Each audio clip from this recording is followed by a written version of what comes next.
Casa Editorial Lo que Importa y Grupo Planeta presentan El Estado del Arte con Vivi Encina. En el episodio de hoy, microdramas y melodramas, el desborde necesario. Conversamos con la psicoanalista y escritora Constanza Michelson y también con Juan Andrés Rivera y Felipe Olivares de la compañía teatral Los Contadores Auditores. En su último libro, Microdramas, el peso de lo leve, la psicoanalista Constanza Michelson invita a detenerse en los desvíos, en las escenas que necesitan titubeos. Lo dice así: un microdrama es intenso, sucio, ambiguo, tiene su propia lógica y si tiene alguna enseñanza, esta es vivir. Escenas cotidianas donde nos jugamos algo respecto de quiénes somos, los dilemas de siempre, qué hacer con la culpa, con el error, con el deseo, pero sobre todo ser aceptados y pertenecer. El melodrama es esa misma pregunta, pero sin disimulo, sin pudor. Nació como un género de teatro popular a fines del siglo XVIII en Francia, cuando el texto solo ya no alcanzaba para poder explicar lo que sentía un personaje. La música, la sobrereacción entraban en escena. Llevar un sentimiento al extremo, esa era la función. Si bien sabemos que acá los buenos son muy buenos y probablemente también que van a ganar, lo que nos atrapa es esa asociación de eventos que van ocurriendo. El melodrama ofreció un código nuevo y compartido, una forma de poner orden emocional y donde lo más importante, porque intuimos siempre, ese final que podía ocurrir era el viaje. Constanza Michelson se detiene en una distinción más respecto a los microdramas de la moral y la ética, esa diferencia. La moral, dice, es un código externo de lo bueno y lo malo que nos quita la responsabilidad. La ética, en cambio, es una respuesta de la experiencia propia ante el otro. Aparece el momento en que alguien puede decir, fui yo. El melodrama trabaja ese mismo territorio, pero desde lo performático. Ver un dilema ético puesto en escena, exagerado, cantado, es también una manera de procesarlo. Eso es lo que hacen los contadores auditores. Su nombre mismo hace una respuesta a esa necesidad de contar historias. Hoy son creadores de un género propio, el musical chileno, que rinde homenaje a esa identidad latinoamericana que en muchos casos creció con la teleserie como primera educación sentimental. Vamos a conversar de microdramas y de melodramas con la psicóloga y escritora Constanza Michelson y con la compañía teatral Los Contadores Auditores. Bienvenidos al Estado del Arte.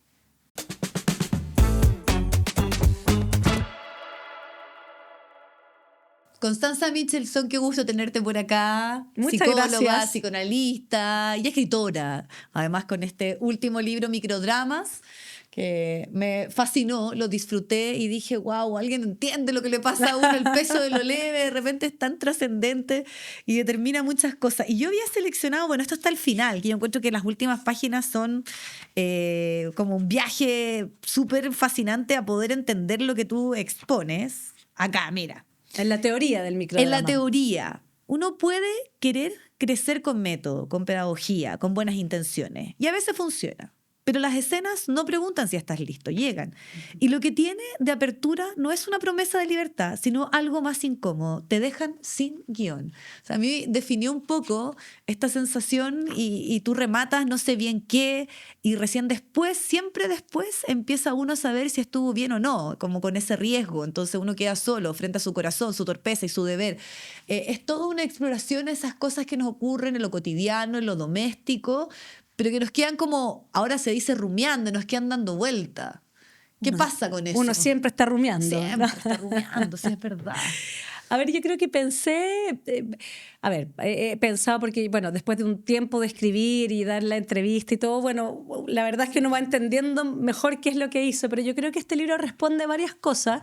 Uno, que me entretuve mucho. La verdad es que esto de convertir un acontecimiento, cualquier suceso, en una narración, en una historia, esa operación que, bueno, en parte también se parece un poco a lo que uno hace en la terapia y que es transformar una sensación rara, una rumiación, algo que te quedó ahí, algo que, como los sueños, como que esos sueños que te dejan algo inquietante y tienes que tratar de entender, al transformar ese golpe con la realidad, digamos, ese encuentro en una narración, lo que permite es que entra la dimensión del tiempo a ese suceso, lo vas asociando a otras cosas, se va ampliando como tu capacidad interior, no sé cómo decirlo, de poder lidiar con la realidad. Es más compasivo armar historia. Piensa esto cuando, no sé, como en el asunto político, cuando uno, o en la vida misma, en una pelea, cuando uno hace un recorte de la realidad, entonces uno dice, no, este conflicto partió hace 6 meses, pero es distinto pensarlo si en realidad uno lo entiende hace 3 años, o hace 10 años, o hace 100 años. Lo que quiero decir es que hay algo que se empieza a comprender en su complejidad.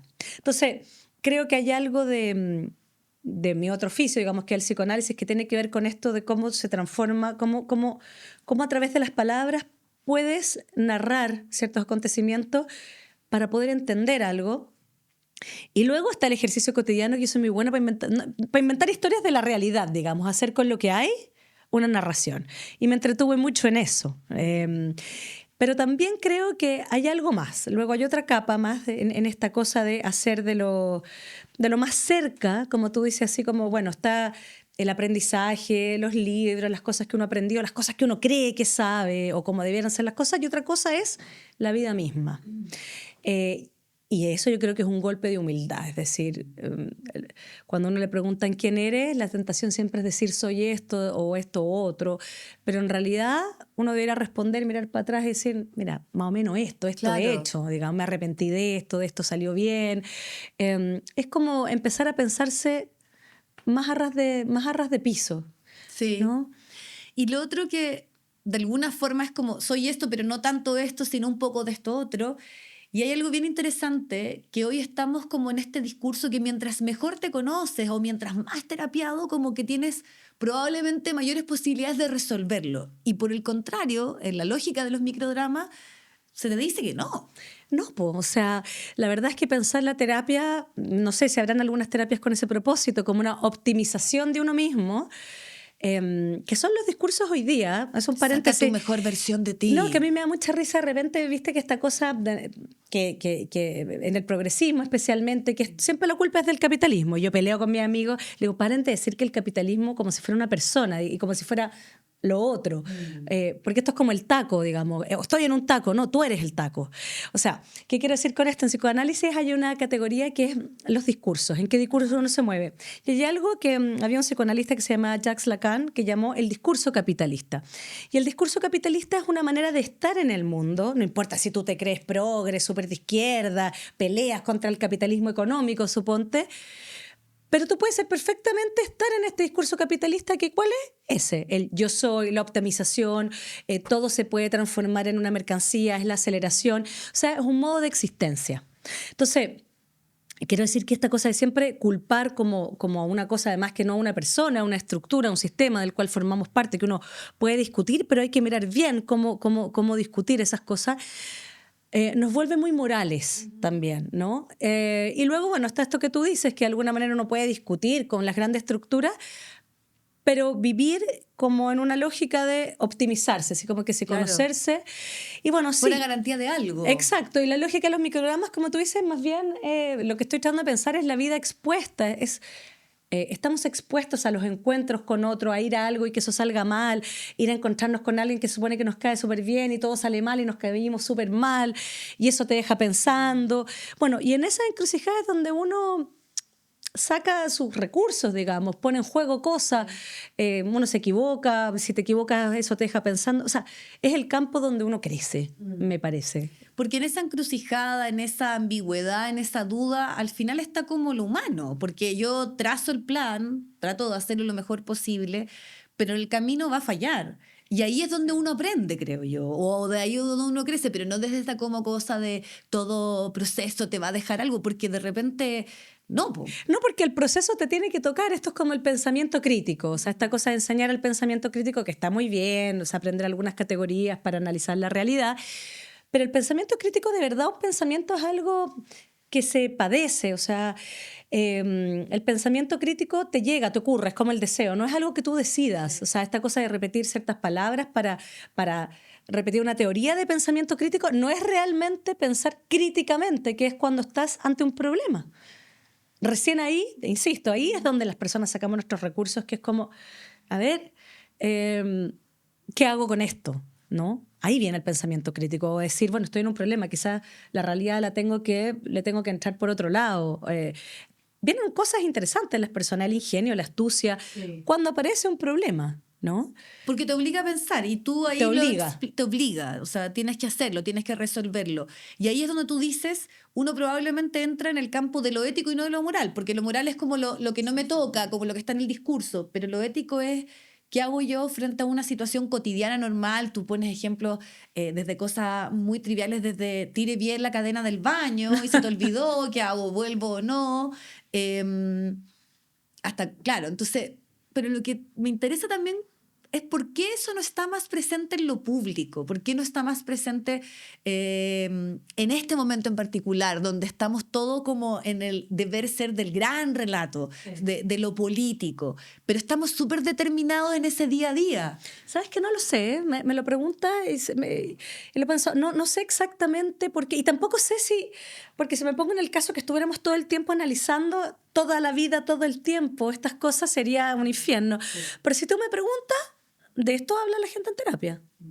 No de los grandes, o sea, por eso yo me río de repente cuando dicen, bueno, terapia con perspectiva de no sé qué. No, la terapia, o el psicoanálisis, que es donde llamamos, tiene que tener perspectiva de psicoanálisis. No una teoría, no una agenda, no una teoría de antemano hacia dónde hay que ir. O sea, en cada caso, de lo que se trata es precisamente, si tú me preguntas, que es algo que no se habla en salud mental, fíjate, es pura cosa de diagnóstico. Crecer. ¿Qué significa? Me pregunto si a alguien le interesa todavía crecer psicológicamente. Yo creo que sí nos interesa, lo que pasa es que no está como en el relato. Pero es verdad esto de que hay algo, no solo que estamos como en la gran política, como, y eso nos vuelve muy pesimista y pasan cosas con eso, estamos muy morales. O sea, la moral hoy día no viene solo de sectores conservadores, que uno podría como decir, bueno, la moral siempre viene de ahí. No, la moral tiene que ver con, a diferencia de la ética, que de nuevo, la ética no se puede enseñar porque es expuesta, es lo que tú haces en el momento de la elección. Mientras que la moral es este libro, El bien y el mal, que ya está escrito. El otro día, ponte tú, me pasó una cosa muy loca, que además es muy moral y es muy loca, digamos, en términos de psicología de las masas. Estuve en un encuentro, en un lugar, en una librería, qué sé yo. Entonces alguien pone, ya está enojado, no sé por qué, alguien a quien no conozco obviamente pone, apuesto a que hablaron de no sé qué. Entonces alguien dice, sí, es que tienen que haber hablado de... Como que luego hay una presunción... Cosa que no ocurrió. No, porque esa persona no estuvo ahí, hablamos del libro, digamos. Sí. Pero no, se supone que habíamos hablado de un caso, no me acuerdo, que se estaban funando de alguien que había hecho algo malo, por cierto, que ni recuerdo, o no lo vi, no sé, un tipo que algo hizo con una muñeca, una guagua. Ah, por el caso de... Que no lo vi, pero sé que algo pasó. Y me enteré un poco por ahí. Pero que algo hizo muy incorrecto. Sí, que era parte de los nacional libertarios, que fue como que se habló de que le regalaron esta muñeca. Y hizo alusiones como a delitos, digamos, claro, ¿cierto? Claro. Bueno, y perversiones. Entonces dice, ay, apuesto que hablaron de eso. Sí, no, apuesto que hablaron de que todo está bien, puso. Después alguien puso, no, apuesto que entonces defendieron a este tipo. Y luego viene una cadena de equivalencias que entonces termina que las personas que estábamos en ese encuentro éramos criminales. Entonces... uno dice, ¿cuál es la lógica de esta narrativa que además es moral en el sentido... La moral siempre necesita crear un malo para estar del lado del bien. Entonces, nosotros los buenos te hacemos mierda, pero no importa que hagamos mierda si ni siquiera te conocemos, ni siquiera sabemos qué se habló ahí, pero damos por hecho cosas. Y luego pasa esto que tiene que ver con el pensamiento... con la sugestión hipnótica, que es la cadena de equivalencias. Sí. Y que es, ponte tú, lo que pasó con Argentina. Para el Mundial. Entonces, de repente no sé cómo termina que un actor de Estados Unidos diciendo Argentina el país más racista del mundo. Claro, pero es como un desplazamiento lingüístico muy loco donde nadie es capaz de, el momento ético, decir, oye, esto es una pelotudez. No voy a repostear, voy a decir que no, o sea, sino que es entrar en esta vorágine de decir somos los buenos siendo malos, además. Claro, esa cuestión a mí me raya la cabeza. Sí, porque es como esta lógica comunicacional de la verdad deseada, que tú puedes presentar miles de argumentos, por ejemplo, decir no abordamos ese tema porque una de las cosas que se expuso fue como desde cuando se exigía que se tomaran decisiones en ese caso puntuales, como nada, todos tienen la libertad de pensar y lo dejaron como en ese ámbito y se generó obviamente un debate a partir de aquello. Pero tomando lo que tú explicas de Argentina, claro, porque probablemente el algoritmo después, a mí me pasó, me bombardeó de escenas de acciones racistas de los argentinos en el estadio, entonces de miles de personas exponiendo lo que estaban viviendo ahí. Entonces se me construye una verdad, entre comillas. Claro, pero ahí incluso, o sea, aunque eso sea, por ejemplo, haya una verdad, digamos. O sea, no es toda la verdad, pero hay una verdad. El algoritmo y su sesgo. Pero por eso mismo, vamos a pensar como algoritmo, porque el algoritmo acentúa precisamente esa moral. Nosotros los buenos y los otros los malos. Y la ética es lo que te impone en ese momento, que, oye, esto es lo mismo que estar en el colegio, en el curso, y le están haciendo bullying a algo, tú estás viendo, y esto, bueno, esto está medio demostrado, que el miedo a decir que no, de que te vayan a hacer bullying a ti, y tú quedar fuera, te hace o mantener silencio o unirte al grupo de los que dañan a otro, ¿sí? Entonces, es el momento ético. ¿Vas a decir que no? Arriesgándote. Porque te van a hacer mierda si dices que no. Decir no es muy difícil. Uno cree que es fácil, no es tan fácil. Es el pensamiento crítico, de verdad. No repetir estupideces como desde un supuesto bien donde no arriesgas nada. Sí, donde me pongo a prueba finalmente, porque ahí lo que yo pensaba en ese ejemplo que tú decías, como en esta cosa delirante de una situación que no ocurrió y donde a ti se te acusaba o que supuestamente se había abordado. A todos los que estamos ahí, digamos, en una librería, imagínate. Sí, y al final, bueno, y hay un sinfín de casos similares, de miles. O sea, todo el rato. ¿Qué pasa? ¿Y por qué? Porque también muchos de tus libros anteriores tú trabajas siempre este vínculo un poco también de como lo social, ¿no? Como desde los procesos que hemos vivido, pero... Claro, o sea, inevitablemente las ideologías o la polarización han estado presentes y es parte un poco de lo que la construcción de los procesos que hemos vivido, sobre todo los contemporáneos, donde ha aparecido la propaganda, pasó en la Primera y la Segunda Guerra Mundial, o sea, son temas que están ahí. Pero hoy no me detengo en nada, o sea, solamente yo asumo una situación que no ocurrió y después viene un grupo de personas que ni siquiera sabe si es real o no y solo se suma. Entonces, yo encuentro que eso es muy peligroso. Es muy peligroso, bueno, ya ocurrió, o sea, es una larga historia de eso. O sea, se llama, René Girard le llamó la violencia mimética, y que es como, y decía, es el escándalo, lo escandaloso de escandalizarse, es que el escándalo crea una comunidad, pero se crea a partir del linchamiento. Y eso crea una comunidad de los buenos, digamos. Pero él decía, bueno, por suerte, no sé, él decía el cristianismo, por ejemplo, para René Girard, toda la pasión de Cristo, el gran linchamiento de la historia, y dice... Toda la advertencia digamos, en esa historia, en ese relato, es que los que lincharon luego se arrepienten y dicen, chuta, parece, no somos mejor que el criminal. O sea, pensando en que el linchado incluso puede ser un criminal, suponte, ¿no? Entonces él dijo, pero eso ya no existe. Antes de morirse, ya se murió, pero no hace tanto, René Girard, en los 2000 algo. Pues decía, bueno, ¿cuál es el mecanismo hoy día porque la violencia mimética va a existir siempre, está en la condición humana? El punto ¿qué es lo que hoy día lo frena? Y hoy día pareciera ser que el mecanismo es más individual, o sea, esta cosa, la ética precisamente, por eso a mí me obsesiona. Y cuando estamos hablando de inteligencia artificial y todas estas cosas que es como... ¿Cuál es la respuesta o cómo se resiste? Por supuesto está la respuesta política que tiene que existir, de los estados y qué sé yo, las regulaciones, pero también en el campo de las personas...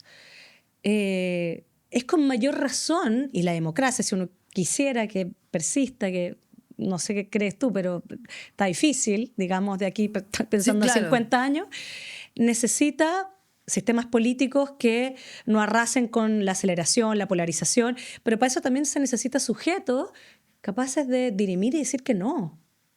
Porque está como esa obsesión del pertenecer, del ser parte de alguien. O sea, si bien estamos capaz que en momentos donde hay mucha soledad, entonces en vez de defender esa ética personal, esa individualidad, ese pensamiento crítico que tú dices, que es fundamental, el dudar. Si finalmente cuando yo me detengo y me pasa algo, pienso antes de... Solamente es algo también que tú expones largamente, ¿no? Antes de, con esta idea del loro, ¿no? Que solo repetía. Entonces, si solo repetimos, nos quedamos como un poco en ese loop eterno. Pero, ¿por qué ganó esa obsesión por el pertenecer, ser parte o desconfiar porque tú eres del otro grupo en vez de decir, a ver, voy a dudar, voy a pensarlo, voy a tomarme un tiempo? Yo creo que siempre ha sido lo mismo. O sea, es la condición humana. Somos animales que en tanto somos conscientes de estar separados de la naturaleza. Lo digo en el sentido somos conscientes de que nos vamos a morir, somos conscientes que un día, no sé, pues cuando nacemos, la guagua, el momento uno psicológicamente es de fusión con la madre o quien sea el cuidador, la cuidadora, y luego viene un proceso de separación, que lo que nosotros entendemos desde el punto de vista psicológico nunca está demasiado logrado. ¿Qué significa que nunca esté demasiado logrado? Que para el ser humano toda la vida sigue siendo muy tentador la fusión, o sea, toda esta onda que hoy día está de moda de como el sentimiento oceánico, la microdosis de no sé qué, y como desaparecer un poco de uno mismo en un gran océano de... Es rica esa experiencia, digamos, la de disolución, que también es salirse del momento ético. Claro. Y por otra parte, es también fácil la cuestión de la sugestión, en la cadena de equivalencia. Alguien dijo esto, yo sigo esa idea, sigo esa idea, o sea, es fácil pegotearse mentalmente, eso es lo que quiero decir, sugestionarse, ¿no? Más bien lo contrario es lo difícil, la separación, decir, no, yo no pienso lo mismo que tú, o sea, aceptar que el otro pueda, esto suena obvio, pero no es obvio en la realidad, que el otro tiene una razón distinta a la mía, digamos, y me molesta, pero tiene su derecho a tener una razón distinta a la mía. Ni siquiera se trata de que pensemos igual o de convencernos de algo. Pero de alguna manera de, ¿cómo decir?, no tirar un bombazo y no destruir esa diferencia porque a mí me molesta, porque a mí me duele, sino que poder sostenerla. Eso es súper difícil. En el amor, olvídate. O sea, gran parte del dilema de las parejas es precisamente entender que son dos y no uno, ¿no? Que no todo separación es abandono, bueno, todas esas cosas. Ahora, cada época tiene sus herramientas, sus prácticas, sus discursos para empujar más una cosa que otra. Se me ocurre que medio que por ahí va la cosa, que nuestros discursos, muchos de nuestros juguetes apuntan más bien a pegotearnos, o sea, las redes sociales, total. La aceleración, esta idea como de las diferencias cosméticas, que la diferencia es como blanco, amarillo, verde, no sé. La diferencia no es eso, la diferencia es realmente en el momento, en el encuentro donde no hay posibilidad de ponerse de acuerdo, esa es la diferencia. ¿Sí? No una camiseta, por decir así. Y ahí no sientes porque, claro, uno ve de repente una sociedad excesivamente como nihilista o muy en esa individualidad, en esa necesidad de Pero buscar. ojo, el individualismo no significa que estemos separados, podemos estar separados desde el punto de vista de nuestros intereses. El individualismo uno lo puede poner a versus a proyectos colectivos. Claro. Ya, pero ojo, que el individualismo puede ser muy pegoteado psicológicamente. Ya, a eso quería ir, porque por otro lado, también, si uno empieza también a analizar como ciertas cosas como el gran relato, o qué nos une, o qué nos identifica, dónde está como esa identidad, que todo eso se ha ido diluyendo, bueno, y es parte un poco de los procesos contemporáneos que hemos vivido, pero está como esta idea como un poco extraña de que al final, y muchos acá lo han planteado, nos vamos a encontrar en comunidades más pequeñas, donde ahí tal vez sí encontramos algo que nos hace sentido, como que está ahí el problema, porque si uno piensa y se va como ya a lo ideológico, lo que ha pasado en los últimos años respecto a las votaciones o quienes han llegado al poder en nuestro país, francamente como para ir a terapia y analizarlo como exhaustivamente, pero por otro lado esas mayorías que se mueven, ¿a qué responden si es que lo tomáramos solo desde el punto de vista ideológico sería muy contradictorio, ¿no? Porque pasa de un sector a otro. Entonces ahí vuelve un poco lo que tú dices, más a esa cosa individual, más al día a día, lo que me responde a una situación inmediata. No sé si lo inmediato, pero a propósito del microdrama, yo creo que las personas tenemos una inteligencia más virtuosa y más fecunda, más pegado, digamos, al piso, en el sentido de lo que nos pasa en nuestras comunidades. Y las comunidades, oye, son desde tu casa, tu barrio, la vecindad, el colegio. Hay algo ahí donde las personas resolvemos cosas, encuentros, desencuentros, tenemos que lidiar con problemas comunes, aceptando la pluralidad. O sea, todas esas virtudes políticas que parece ser que es muy difícil hacerlo a la escala, digamos. Bueno, quizá antes algo más o menos, digamos, en el tiempo de las grandes ideologías, pero también eso salió medio mal. O sea, para sostener esa unanimidad había que sacarse, digamos, había que tener enemigos y ir dejando muerto en el camino, digamos, es muy grave. Entonces, la pregunta es como, que yo creo que ya entramos al siglo XXI hace un rato, llegamos como un cuarto de siglo, pero yo creo que todavía no está claro, no sabemos cómo pensar en el siglo XXI, que no es parece perogrullo, pero realmente no es la misma lógica del siglo XX, la idea de futuro, la idea de las grandes ideas políticas. Sin embargo, a mí me parece, o sea, y esto creo que es las cosas que uno ve en terapia, pero no solo en terapia, es en la vida. Cuando tú hablas con alguien, es como da la impresión que las personas en vivo y en directo y en las pequeñas comunidades somos mejores personas, más inteligentes, con más sentido común, con algo más de humildad, que es la cosa discursiva, que está demasiado amplificada. Claro, y ahí lo encontré aquí justo, mira, acá yo precisé. Escribo microdramas mientras el último Nunca Más, espectacular, se desarma. Hablo de que se pronunció tras el gran diluvio del siglo XX, guerra total, aniquilación del tiempo, bombas con mayúscula. El pacto de 1948 no nació de la bondad, sino del espanto. Por eso inventaron los derechos humanos, porque no eran obvios, sin tener que decirlos. Se escribieron para no olvidarlos, pero se olvidarán. Y se olvidaron. Entonces ahí vuelve un poco lo que yo estaba hablando, ¿no? De esta idea de la no repetición o del aprendizaje, y que aquí también tú de alguna manera lo planteas, ¿no? En lo que está ocurriendo hoy. O sea, nada está dado en el ser humano y ninguna generación parte más adelante que otra. O sea, todas van a tener los mismos dilemas en cuanto al amor, a la guerra, al conflicto, a la política. Yo me acuerdo una vez, hace mucho tiempo, haber leído del memorial de Auschwitz, entonces que había una reunión, el problema era qué hacer con el pelo. Entiendo que hay fardos de pelo humano. Entonces, bueno, la pregunta era siempre, esta cosa no es un museo, entonces ¿cómo se conserva? ¿Se deja que se desintegre? ¿Cómo se interviene? Entonces, decían que en ese directorio, lo leí en el diario, había el único que era un sobreviviente del campo de concentración, decía, ¿saben qué? No vamos a hacer nada nosotros, ya está. Cada generación tendrá que ver qué hace. Es decir, parte de transmitir algo, de heredar algo, es también entender que cada generación, para aprender, para crecer, va a lidiar con los mismos conflictos.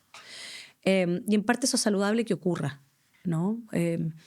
Porque si ciertas cosas se dan por sentado, bueno, pasa lo que no está pasando, digamos, sí. No es que se haya cumplido del todo ese pacto del 48 y de respetar los derechos humanos, no pasó, pero había una aspiración, sí, ¿no? Hoy día medio que hasta ese discurso algunos lo cuestionan. Entonces, bueno, estamos de nuevo, digamos, en el espanto, como estamos en un problema. Porque ante el problema, eso exige nuestro pensamiento, claro, y nuestra inteligencia. Ahora tú eres ahí bien clara en decir eso no es el relativismo, en ningún caso, para nada, pero sí entender que me hace mucho sentido esto, de que cada generación tiene una responsabilidad ahí, lo va a enfrentar, y de alguna manera ahí volvemos a lo ético, ¿no? A esas decisiones que no está en lo discursivo, no está en lo moral. Hay cosas que no se pueden enseñar, o sea, ese es el punto. A propósito de la cosa de la inteligencia artificial, que alguien me decía, bueno, para hacer un buen uso uno no podrá enseñar ética, pues las clases de ética. No se puede enseñar la ética. La moral, que es un poco los códigos comunes para preservar una comunidad, y eso se transmite y se transgrede, bueno, y todo. Pero la ética, yo creo que se transmite de otra manera. No, porque no es un contenido, no es para esta situación responde así, para esta otra responde de otra manera, sino que lo que uno puede transmitir es otra cosa, es decir, tú eres responsable de tu pedacito de mundo. Es la responsabilidad. Luego verás cómo te sale. Es interesante, eso sí, detenerse un poco en el tema del futuro de la tecnología, bueno, y de la IA tú también lo exploras, porque de alguna manera está determinando esa visión que tenemos de lo que va a pasar de aquí a 20 o 30 años más. O sea, hoy estamos más bien como en el temor, en la desesperanza, o en cómo regulamos a estas máquinas, como que, claro, la tecnología antes siempre se veía como una ventaja, ¿no? En que nos iba a ayudar a vivir mejor. Hoy le estamos pidiendo a la inteligencia artificial que tenga conciencia, si es creativa, si es ética. Bueno, el mismo Papa se explaya y profundiza respecto a eso. Entonces, ¿cómo lo ves? Porque al final es un microdrama respecto al futuro. Yo creo que sí, pues no sabemos. Estamos en un momento, yo creo que eso es lo realmente angustioso, estoy pensando, y es la tentación de tomar discursos prefabricados y repetirlos, digamos, y afirmarse súper fuerte además, o sea, de cosas nada de sólidas, como sin cimientos, volverlas hiperduras, digamos, lo discursivo, quiero decir, lo identitario y todo eso. Porque yo creo que estamos en uno de esos momentos inquietantes que es como, ¿En qué se va a convertir eso? Tú tienes razón en esto de que, no sé, pues siempre pienso cuando uno imaginaba, cuando yo pregunto de repente cuáles eran las imágenes de futuro en los 90, generalmente las personas dicen, no sé, como lo supersónico, como medio igual, pero tecnológico. Pero tonto no, pero era la idea de que existía una continuidad, un futuro. Hoy día la tecnología fíjate que no provoca eso. No provoca la idea de que sí, bueno, esto va a estar mejor, o no se sabe, podría estar peor. Entonces nos impone un problema. Y eso nos exige cosas más difíciles que en tiempos donde uno puede navegar como en automático.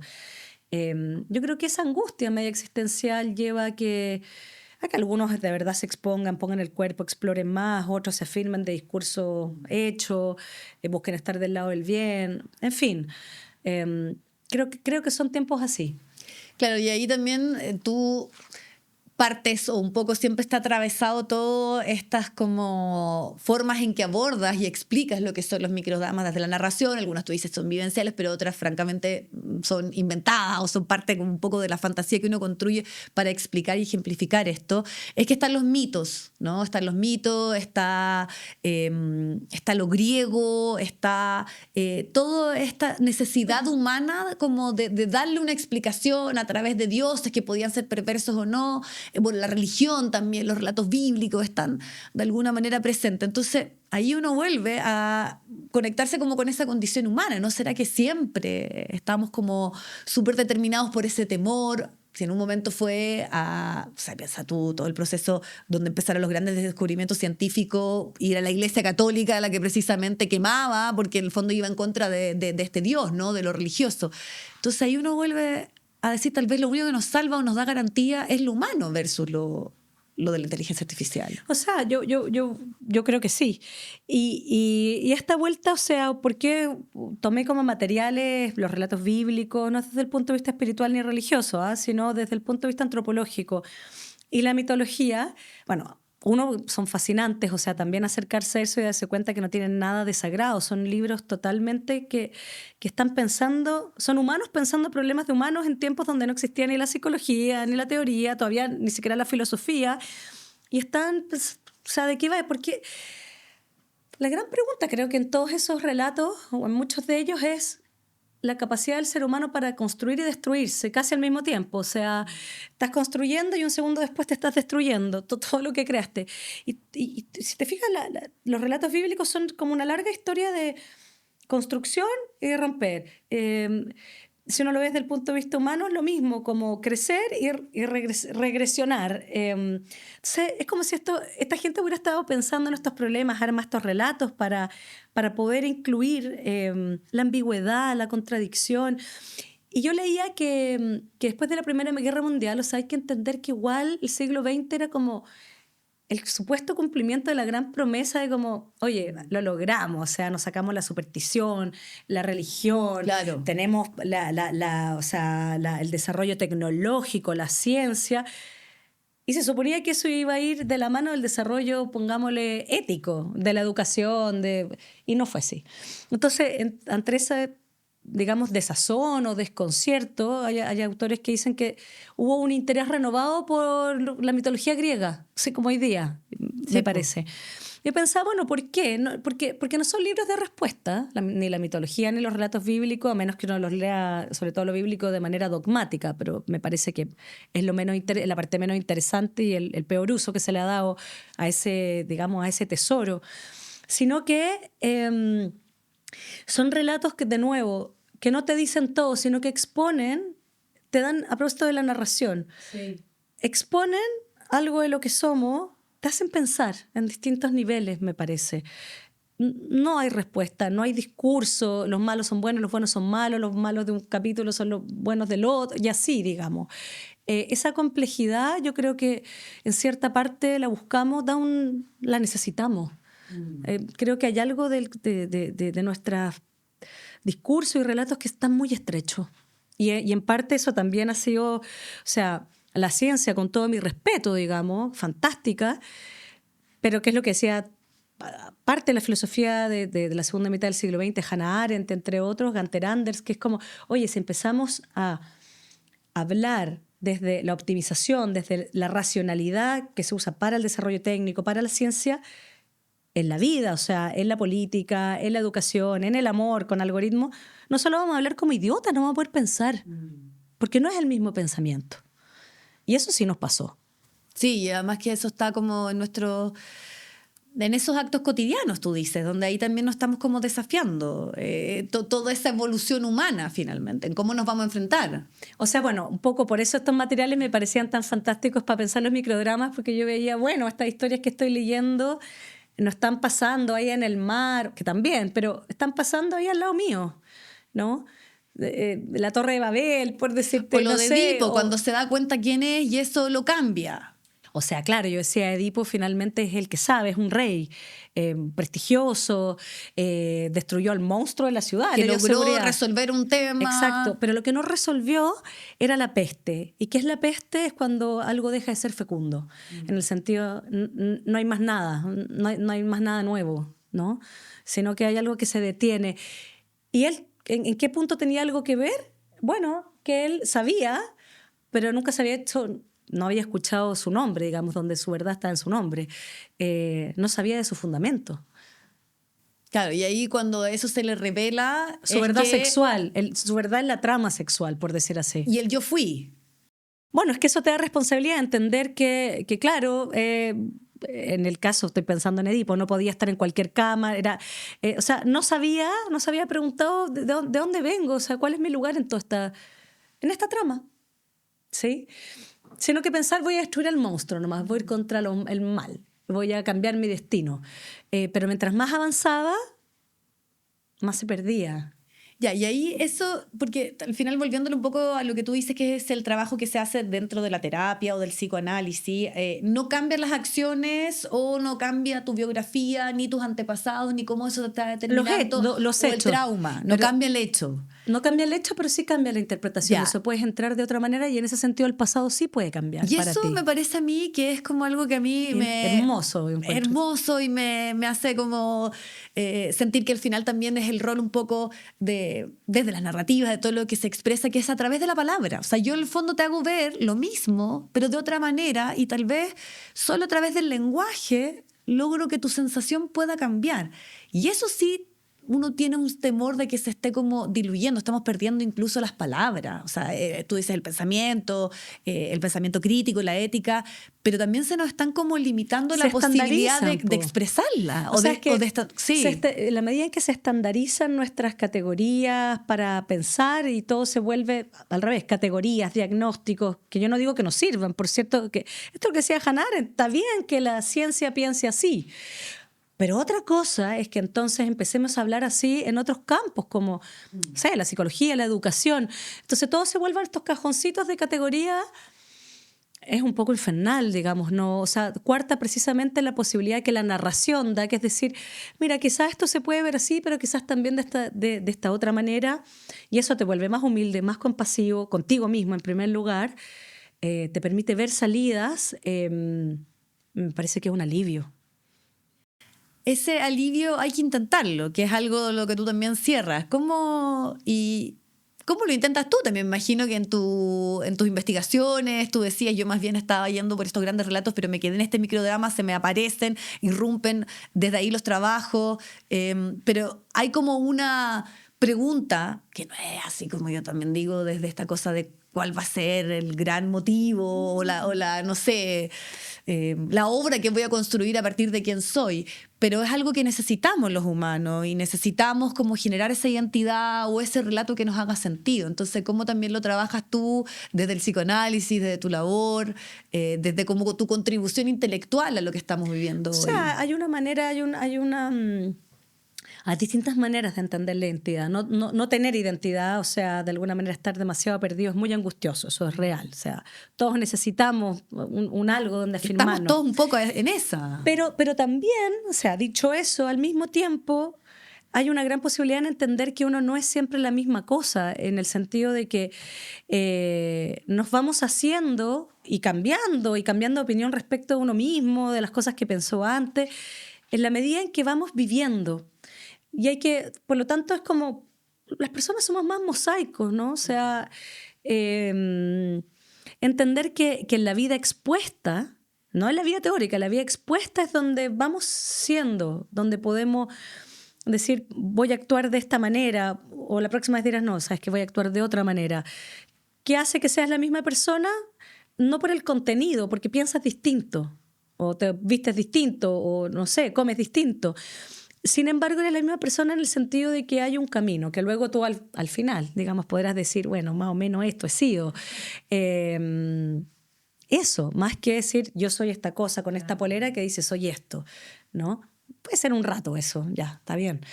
Pero no, hay una yo no sé, no, depende de cada persona. Me parece que para muchos es un alivio poder sostenerlo de esa manera, ¿no? Más que creer que uno tiene que tener... Mira, esto es muy bonito. Yo pensaba ahora a propósito de la Odisea, ¿cierto? De Nolan, que se supone, ¿cierto?, que Homero, haya existido o no, escribe esta obra, ¿cierto? Elabora esta obra, pero de otro tiempo, ¿no? Es como tratar de traer de un tiempo pasado unas virtudes o unas cosas para un tiempo que tenía sus propias crisis, sus propias cosas.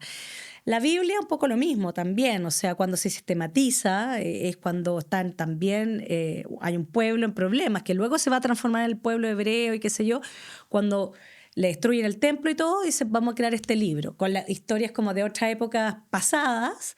Entonces yo pensaba, ¿cuál será el libro para nuestro tiempo de crisis? ¿Cuál sería el libro, digamos, que uno debiera, o posible, uno no sabe cuál va a ser, si acaso va a existir, como para rescatar algo que uno quiere como trasladar cuando uno está, hay un tiempo de crisis o un mundo que se empieza a acabar y otro que no se sabe en ese trayecto, ¿qué es lo que uno conserva? Y hay un libro de Italo Calvino, sí, que lo escribió a fines que se llama 6 consejos para el próximo milenio o algo así, o sea, para el nuestro. Son consejos de escritura en todo caso, pero que igual uno los puede pensar para la vida, pero es muy, muy divertido porque son 6, pero se murió, no alcanzó a escribir el último, que era consistencia. Se dice que era consistencia. Entonces, es divertido pensar que siempre ese libro está incompleto. Sí. O sea, no se puede, ¿no? Era un mapa para llevar de una época a otra, ¿no? Va a quedar un espacio, o sea, no hay consistencia. Claro, yo decía, porque además consistencia es como lo más, como tengo que tratar de la consistencia permanentemente, que sea lo último. No se sabe lo que no se sabe si es la interpretación. No se sabe, no podemos saber. Pero ese libro para el siglo XXI quedó incompleto. O sea, me parece muy elocuente, muy, como imagen es preciosa también. Pero bueno, yo creo que en eso estamos, pues. En eso estamos, en ese barco. Y voy a tomarme prestado para quienes escuchan el cierre, ¿no? Sean valientes en lo pequeño, que es lo que está detrás y lo que tú trabajas profundamente en este libro. Tú dices, y para mí fue el claro ejemplo, uno puede estar en los grandes discursos, en un gran relato, pero si en un taco te enoja y te molesta y te vuelves una persona violenta, ¿qué pasa ahí? Exacto. ¿No? O sea, yo creo que ahí está siempre la pregunta, si vas a destruir a otros, si te vas a destruir a ti, si... Hay que decir que no, aunque corras riesgo, o mejor que da otra batalla. Esas son las cosas donde se juegan, cosas importantes, donde puedes salvar a otro, a ti, más que en los grandes discursos. Y eso, o sea, mirar, bueno, a los que están peor, digamos, que tú, ¿no? Donde está la catástrofe. También hay una responsabilidad respecto a eso, que no es el gran discurso, aunque también, bueno, políticamente... Hay que empujar cosas, eso también es cierto, pero eso no quita que tengas una responsabilidad en tu pedacito mundo. Exacto, y esos son nuestros microdramas con los que tenemos que lidiar día a día y desde ahí saber cómo crecemos y cómo avanzamos. Muchas gracias, Constanza, por todo este viaje que hemos hecho en relación al tema. Gracias por estar en el Estado del Arte. Gracias.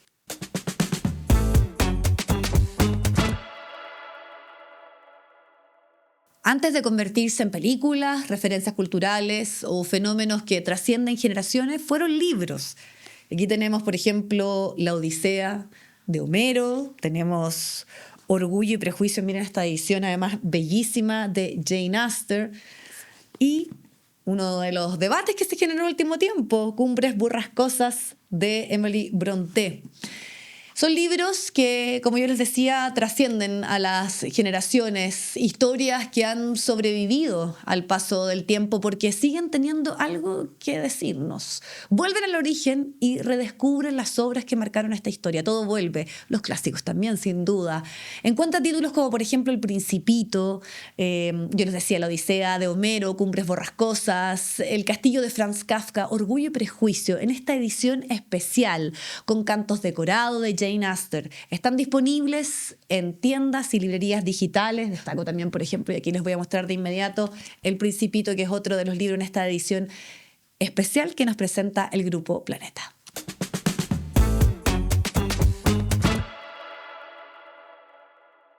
Felipe, Juan Andrés, muchas gracias a los contadores auditores por acompañarnos, por estar en el estado del arte. Muy bienvenido. Muchas gracias. Muchas gracias. Qué bueno tenerlos. Estábamos hace rato ahí explorando la posibilidad que un tema nos diera la opción de conversar y hoy nos vamos a reunir para analizar, ya lo hacíamos un poquito los microdramas, pero también el melodrama y toda esta estética, todo lo que ustedes han construido a través de el género musical, dándole una cierta identidad.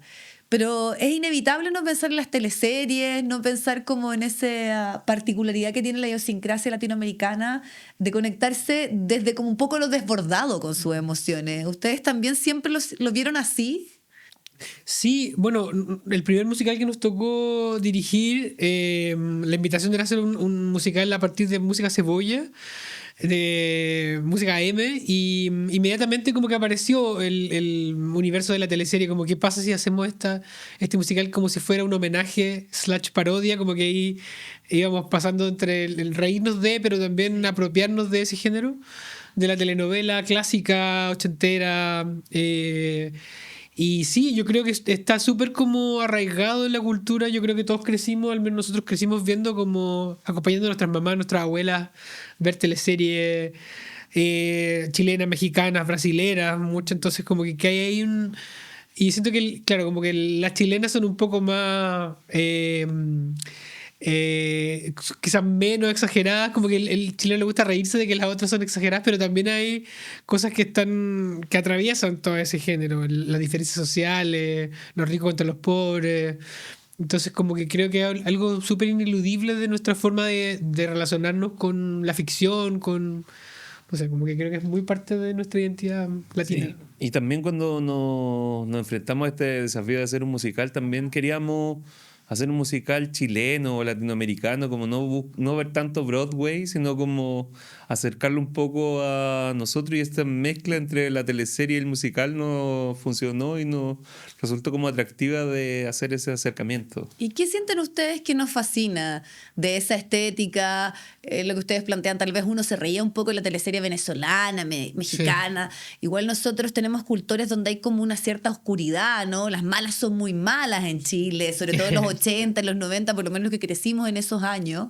Estaba esa como perversidad y como que yo siento que es interesante cómo se trabaja sobre todo la creación nacional en cuanto a esa como sello particular que tiene un poco la teleserie chilena.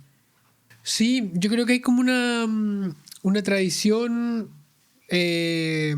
súper como variada y en la escritura de las teleseries en Boya Grau, sí. Como siento que hay como una búsqueda también como de psicológica de los personajes, como no es solamente como, claro, están las malas malas y las buenas buenas, pero creo que siempre hay como, creo que hay, por ejemplo, Ángel Malo es como un hito de un personaje que tenía como más matices, que era una anti-heroína.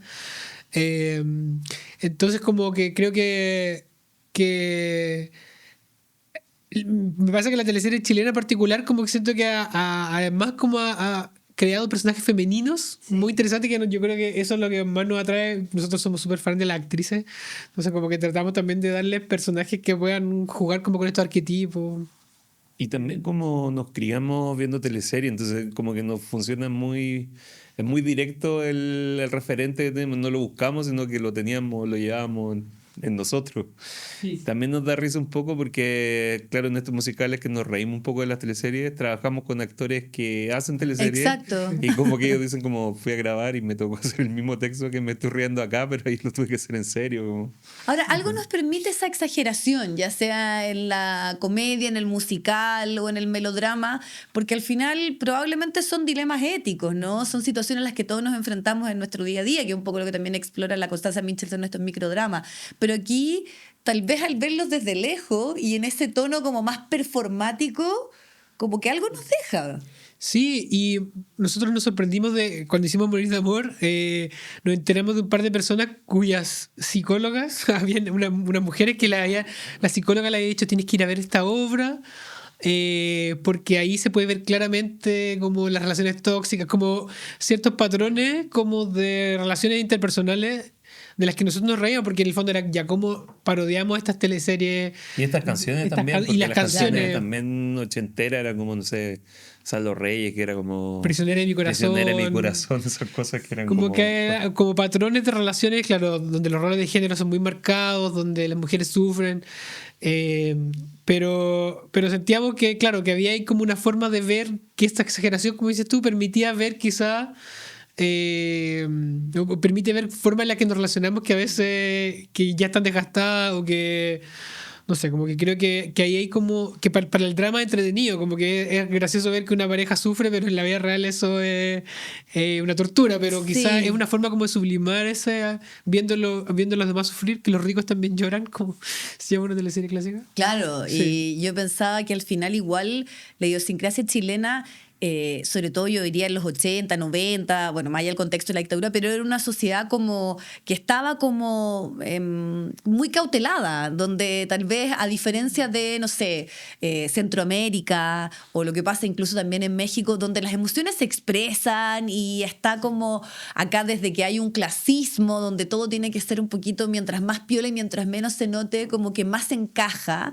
Creo que con el tiempo y con los procesos migratorios también nos hemos ido como liberando un poquito de eso y que está bueno, y con obviamente las nuevas generaciones. Pero tal vez el melodrama, la teleserie y un poco también lo que ustedes explotan y retoman de toda esa tradición es como lo absurdo de no encontrarnos y no identificarnos, porque todos también somos un poco parte de eso que estamos viendo ahí. Sí, Sí, también tiene que ver un poco con distanciarnos, como también de ver como un poco chulo como esas teleseries Claro. mexicanas, que no sé qué, como nosotros no somos así, somos como más... Y sí somos así. Sí, y somos muy así. sí.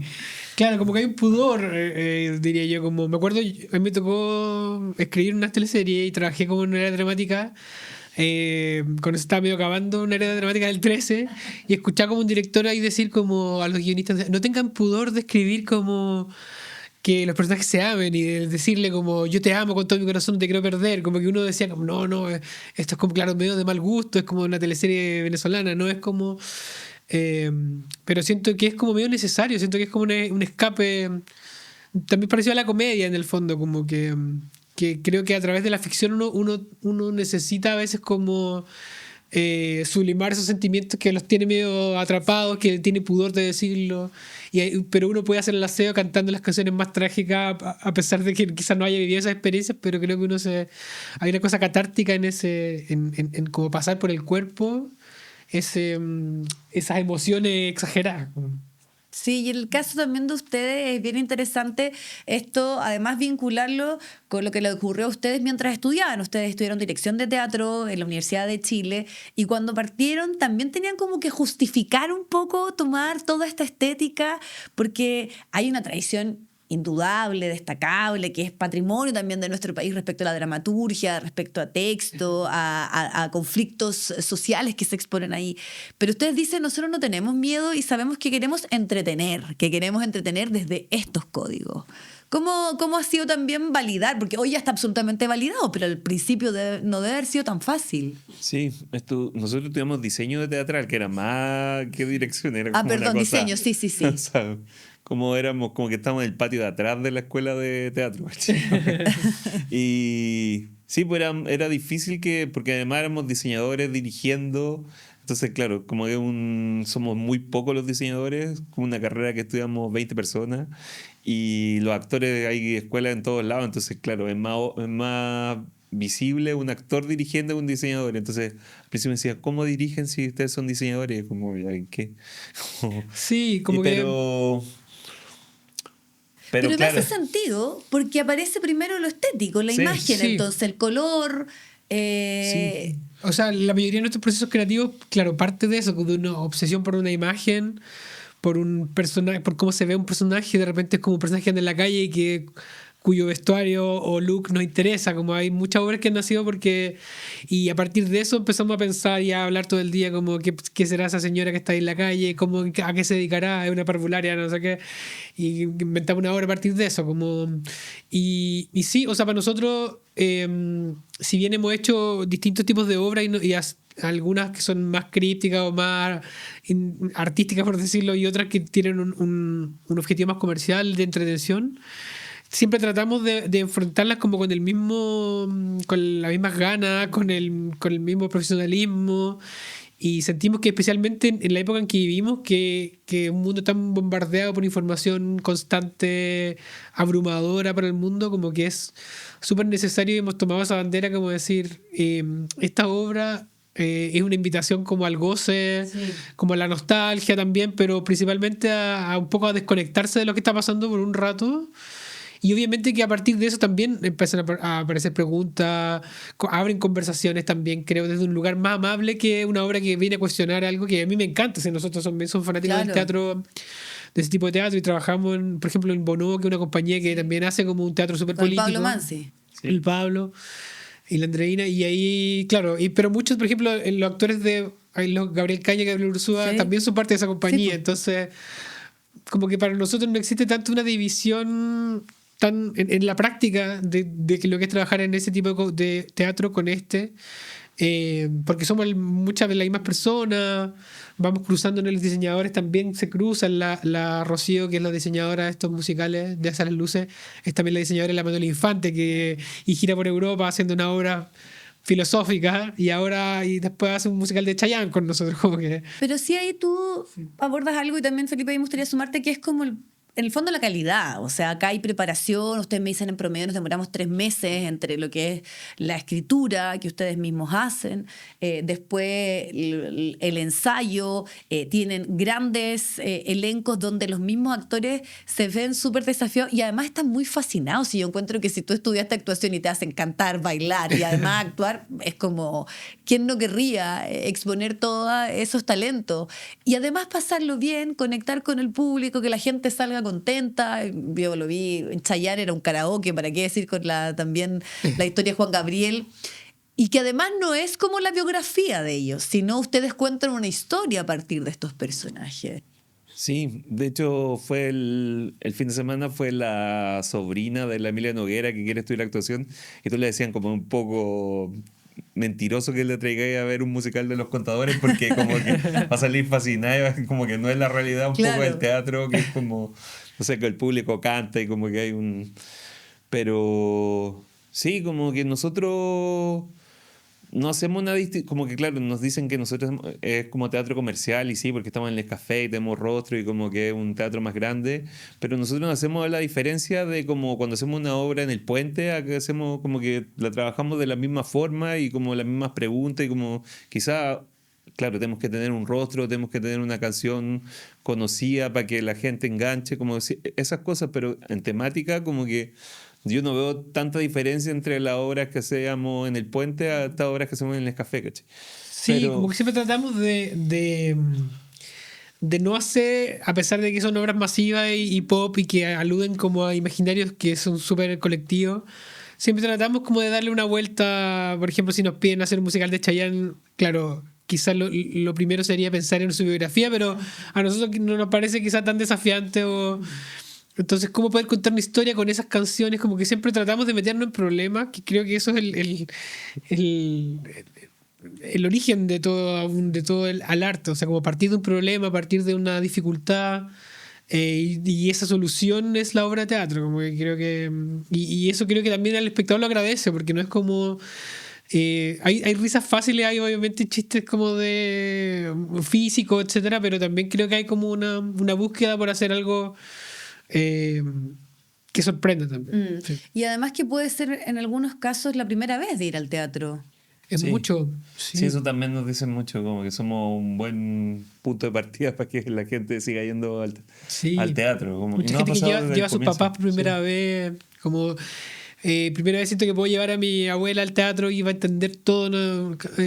Y que eso, como dice el Feli, como que nos gusta pensar que es como una especie de punto de partida lo vemos siempre, yo repito esto harto, pero es como del mundo culinario, como que ofrecemos algo medio, una especie de comida rápida pero muy rica, y quizás después la gente se va a animar a probar algo más raro. Entonces nos gusta pensar que es así, y hay mucha gente que es verdad, que va por primera vez, y mucha gente que se repite en nuestras obras. Hay gente que nos dice, es la quinta vez que vengo a verla. Entonces eso es como, a nosotros es como wow, nos llena mucho, sí. Y además, hoy igual ustedes compiten porque la oferta es mucho mayor. O sea, podemos ver teleseries turcas, brasileñas, todas en el streaming. O sea, está el valor de la experiencia del vivo, el sentido como de comunidad que yo me puedo encontrar y cantar con una señora que no conozco al lado todas las canciones de Juan Gabriel, emocionarme. Entonces, más allá de los temas o lo pop que puede ser el trabajo que ustedes hacen, yo creo que ya hoy cualquier cosa que nos invite a salir de nuestra casa y de nuestra comodidad es desafiante. Sí, y yo también me pasa que veo la obra y también, o como la veo del backstage y digo, como es muy análogo lo que hacemos, como que vemos a los actores como saliendo actores y después salen como, no sé, como que es muy de otra época, Claro. pero también es muy bonito eso de encontrarse, de sentir, como cuando hacíamos estas obras de Chayanne o como de Luis Miguel, iban los fan club a ver la obra y era increíble que llegaban como gente vestida de Luis Miguel como a pararse a cantar la canción en una obra de teatro que no trataba sobre él, sino como una historia de otra gente. Pero, pero claro, la gente va a encontrarse, va a cantar, va a pasarlo bien. Y eso a nosotros nos hace muy felices. Sí, de hecho, hay un estudio, creo que en España, como que el consumo de teatro ha ido creciendo. Creo que va a ser una respuesta, esperamos, tenemos la fe de que puede ser como una respuesta que a la arremetida de la inteligencia artificial, de todo lo que tú dices, como de las plataformas, de que estamos tan bombardeados y es tan fácil acceder a contenido digital todo el día que claro, todo lo que sea como artesanal, hecho por humanos, creo que cobra un valor y la gente lo empieza a necesitar, pienso yo. Sí, y hay un valor porque también estamos en momentos súper como polarizados, estamos muy molestos, estamos como enojados, todo es como, y ustedes cosas me imagino también de lo que les puede pasar en las redes sociales, como que si no me gusta tu obra, pero además quiero como que te mueras, o sea, como que no solo que no me gusta lo que estás haciendo, entonces, y por eso es bien interesante lo que ustedes están haciendo, que es el próximo estreno que se viene, donde están con Javiera Contador, con Natalia Valdebenito, que incluso abordan temas como la funa, como el derecho a cambiar de opinión que todos tenemos, a tener contradicciones, que son temas que de alguna manera van a estar trabajados, entiendo, en lo que ustedes como tienen esta estética como de María Antonieta, pero que es tomar la pulsión de lo que pasa en ese día a día y llevarlo un poco a un espectáculo. Sí, la obra se llama Que le corte la cabeza, de hecho. Y claro, nosotros hemos trabajado con la Natalia y la Javiera como en obras distintas. Y ellas venían haciendo una obra juntas y un día nos dijeron como queremos hacer una obra con ustedes y fue como ya, vamos. Y ahí, claro, empezamos a hablar y como a ver qué podríamos hacer. Y claro, las dos han pasado por momentos difíciles como en redes sociales y salió este tema de un poco de como la funa o de que pedir la cabeza del otro. Y ahí nos hicimos el empaste, el tiro con María Antonieta y con este mundo que también es súper atractivo como visualmente. Sí, y además hay un espejo en los procesos que ha pasado Chile últimamente, como de venir de un estallido que finalmente como da la impresión que nos terminó jugando como en contra los que salíamos a protestar y como el ciclo, el péndulo político en el que vivimos genera como una especie de sinsentido, como de desazón. Claro, nos tomamos como excusa la figura de María Antonieta y la Revolución Francesa para hablar un poco de estos últimos años en Chile y de la nueva plaza pública que son las redes sociales. Hay un texto de la obra que es como que, claro, a cualquier persona, antes era como la aristocracia que le cortaba la cabeza, pero ahora en verdad la visibilidad puede recaer en cualquier persona que se exponga detrás de que se grabe. Hay influencers que vienen como de cualquier clase social y realmente se hacen famosos, pero cometen un error y inmediatamente hay que matarlo. Entonces, como tú bien dices, como estamos en una época donde es muy fácil como catalogar, exigir cosas como cancelar, etcétera, y donde hemos perdido como esa capacidad de ver matices, de ver los grises, de ver las contradicciones que nos hacen humanos. Y está bonito porque es como, creo que ellas también querían hacer algo distinto. La obra es una comedia, por supuesto, pero creo que entra abre como unas heriditas también. Ellas habitan no solo el lugar de la comedia, sino que también hay una especie como de melodramas, de dramas también dentro de esta locura, como un delirio de María Antonieta, por decirlo así. Y está entrete, es bonito lo que está pasando ahí. Sí, y además esto me imagino que conversa un poco con lo que hicieron con la obra de la Alejandra Matú, donde está este como asilo de ancianos, donde vemos desde Augusto Pinochet y Lucía Iriar como en una etapa ya decadente, delirante. Entonces, ¿cómo es trabajar? Porque no siempre es fácil, ¿no? Personajes de esa índole, llevarlos como a la sátira, a la comedia negra. Bueno, ahí también aparece el personaje de Juan Gabriel, que después termina haciendo por todo el destacado talento ahí, que después se vuelve también una obra propia, pero eso es un riesgo también. Sí, como la Natalia que ahora está haciendo María Antonieta también dice como tengo que interpretar a estos personajes, como los tengo que querer también un poco para Sí. interpretarlos. Y claro, un poco eso, pero también es como enfrentarlos también. Como que me acuerdo en el asilo, la Ale Matu decía como vamos a poner a Pinochet y a Lucía, que era muy fácil hacer como una crítica sobre ellos, pero también ponía a Allende como en el mismo plan a como compartir y como decir como son amigos, como que en el fondo eran como que también tenía defectos y no era como este héroe que todos como llevamos como ahí como bandera.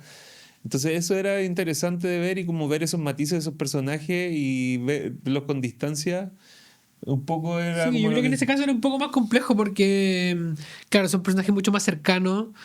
Uno cuando habla de María Antonieta tiene, claro, es un referente casi más estético que político. Entonces, como que creo que eso también es parte de lo que cómo se construyó el personaje, cómo se construyó la leyenda de María Antonieta. Es muy distinto a cómo quizás nunca vamos a ver cómo era ella realmente, ni qué opinaba de las injusticias que estaban ocurriendo alrededor de ella. Pero de eso mismo también la obra creo que trata de hacer cargo, como la diferencia entre la persona real y lo que construyen los medios de esos personajes que de repente necesitamos construir villanos a los que cortarle la cabeza y es necesario a veces, como es necesario tener esos momentos como de... Sí, Bueno, y en como el si- melodrama el bien triunfa. Sabemos y en el camino que tiene que ganar la buena. Exacto. Y aunque eso sea siempre asumido, el viaje es lo que nos invita. Entonces, yo creo que también es como un poco de esperanza en un mundo donde no ocurre para nada, donde Sí. por el contrario la tiranía y la maldad está en el poder en muchos casos. Como no sé si también algo de eso hay ahí, ¿no? Sí, hay una esperanza que queremos darnos nosotros mismos. Yo creo que, claro, y nos hemos hecho esa pregunta, como que no solo en esta obra, sino que en otras cosas que también estamos escribiendo, como que siento que hay como una especie de desesperanza que está atravesando la sociedad. Y decir como uno al menos como plantea, claro, una pregunta, un camino, una idea de que quizá a través de estas ficciones podemos como pensar en un país distinto. Como está esa frase que dicen que es más fácil imaginarse como el fin del mundo que el fin del capitalismo. Cómo poder imaginar un futuro mejor, cómo poder imaginarnos una sociedad distinta como...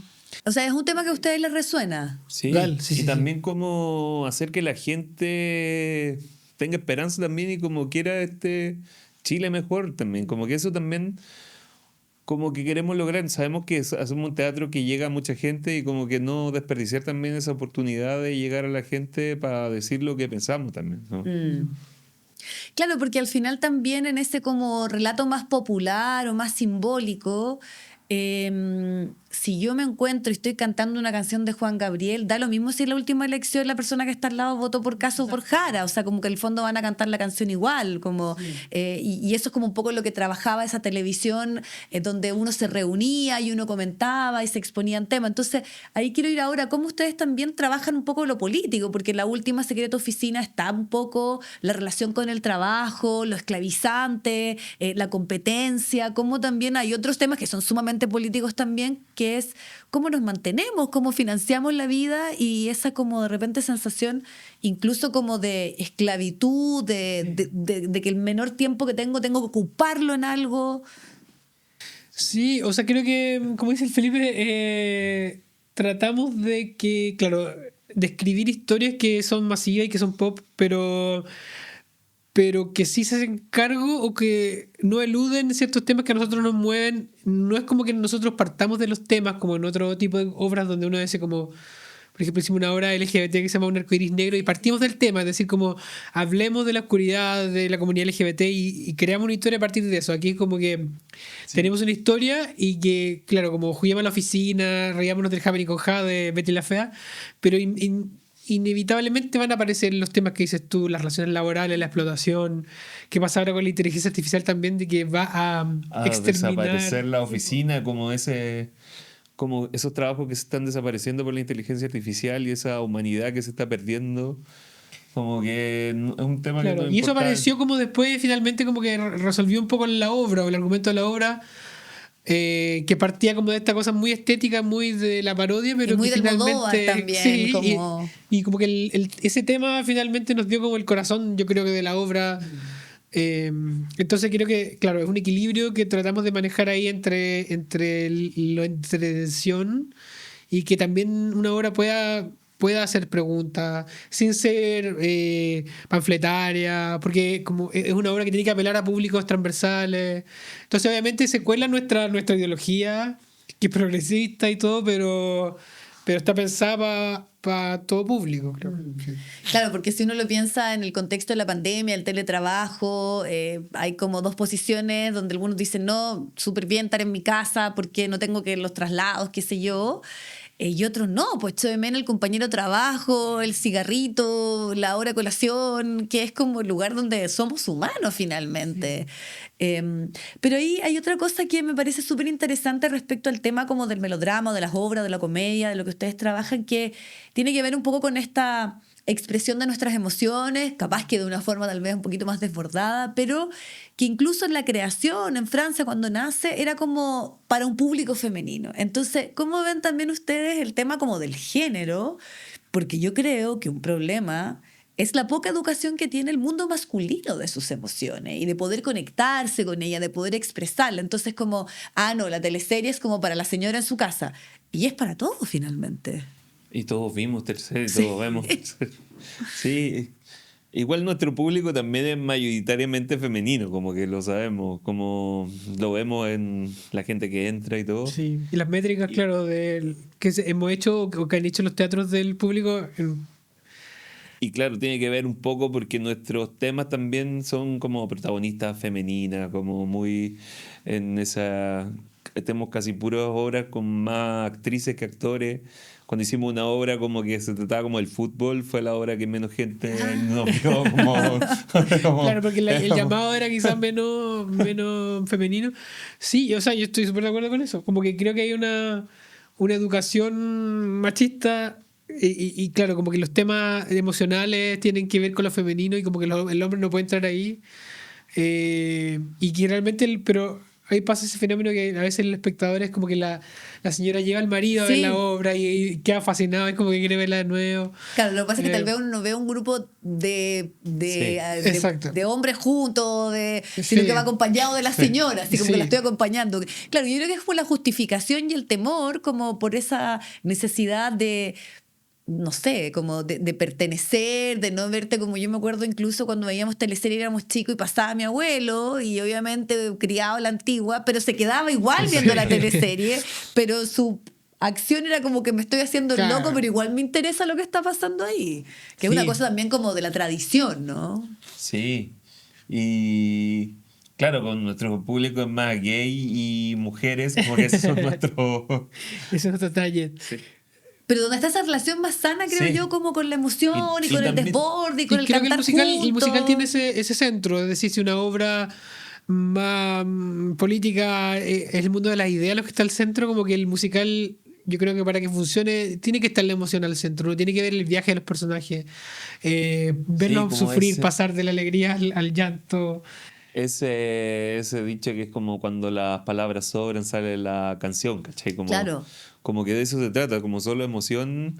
Y nosotros buscamos también, como que me acuerdo en esta que era como, no sé, este personaje tenemos que verlo sufrir, ya lo hemos hecho ver el loco toda la obra, tenemos que ver que es una persona real y como que sufre por esto. Entonces como que vamos buscando esas emociones que claro, y como son puros colores, pelucas, no sé qué, obvio que llega más la señora que el marido. Pero, Sí, pero claro, es como una cosa muy, muy latina también, creo que es una cosa Sí. como el hombre que no se resiste un poco a esta estética, pero igual canta todas las canciones. Nosotros tenemos un vecino que va a estar escuchando, que le escuchamos cantar Luis Miguel a todo pulmón. Entonces como que creo que hay como una... Nos pasó, por ejemplo, cuando hicimos la obra de Luis Miguel y Chayanne, sentíamos que era raro que las mujeres cantaran estas canciones que eran como de galanes, pero cuando la hicimos nos dimos cuenta que eran... cuando la analizamos Cuando, las letras, sí, nos dimos cuenta que eran como que el éxito de estos cantantes como Luis Miguel en el público femenino era porque eran emociones que los hombres en esa época, los 90, los 80, como que no expresaban. Entonces Claro. eran como emociones femeninas cantadas a través Exacto. de voces masculinas y por eso Culpable o funcionó. no, ¿ya? Pero, O o sea, sea, era- como...